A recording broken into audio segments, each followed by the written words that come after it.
Hi havia una vegada un poble enmig de muntanyes, de sota d'un castell antic. Es diu Gósol. El seu capellà és simpàtic i eixerit, tothom l'estima.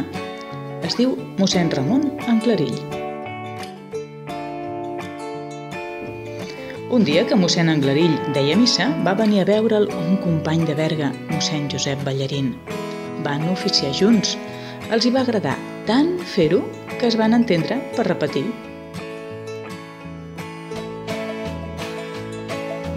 Mossèn Ballarín havia estat capellà molts anys i el coneixia tothom.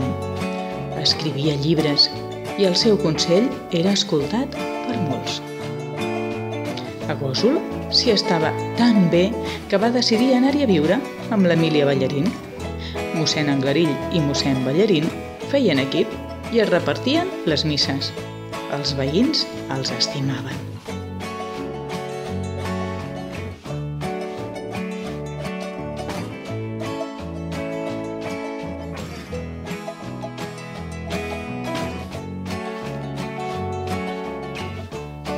Però el temps passa i els anys pesen. Mossèn Ballarín escrivia i seguia fent missa i donant consell. Mossèn Anglarill, amb el seu cotxe amunt i avall, visitava els feligresos més allunyats.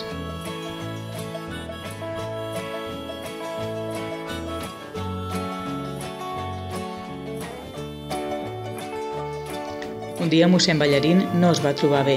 Era molt vellet.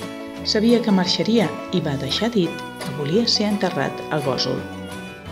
Mossèn Anglarill li va dir adéu.